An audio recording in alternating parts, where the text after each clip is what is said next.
Today, President Biden is expected to sign an executive order aimed at protecting abortion rights. This order, in part, will help make it easier for women seeking abortions to travel to another state for access since Roe was overturned in June. President Biden vows to do everything he can to protect women's reproductive rights. Let's get right to White House correspondent Kellen Howell joining us live from Washington. Kellen, what exactly is in this executive order?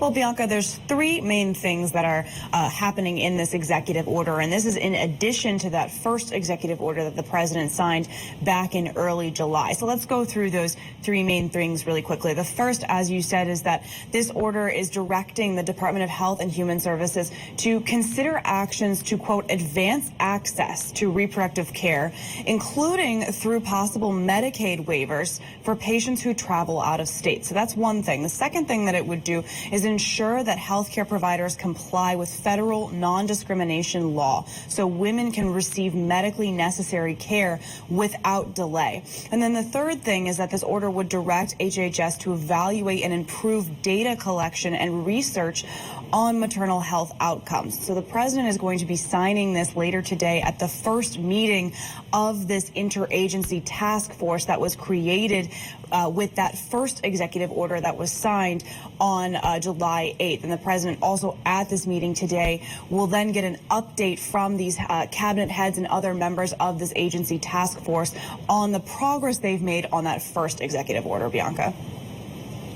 And Kansas voted to protect abortion rights in their state. The first time the issue has been seen on a ballot since Roe was overturned in June. So has there been any reaction from the White House on that? Yes, we have heard some reaction from the White House. And, you know, this is sort of a validating moment because the White House and the president have been saying that since the Supreme Court made this decision overturning Roe v. Wade, there's not much that they can really do. They don't have the power to bring back those protections of Roe v. Wade. And so it's really up to Congress and up to voters to elect lawmakers who would codify those protections into law. And so this is the first time that we're really seeing voters express their views on this.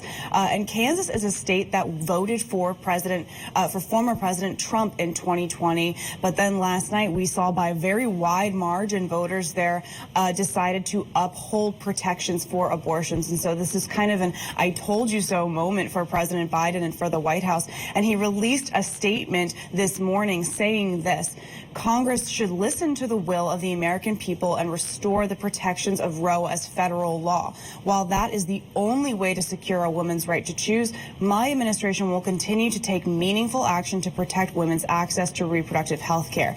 We will continue to act where we can to protect women's reproductive rights and access to care. And the American people must continue to use their voices to protect the right to women's health care, including abortion. So once again, the president calling on voters to make their voices heard and repeating that he will be doing everything that he can to try to protect access where he can with his executive branch powers, like he is doing today with this task force meeting.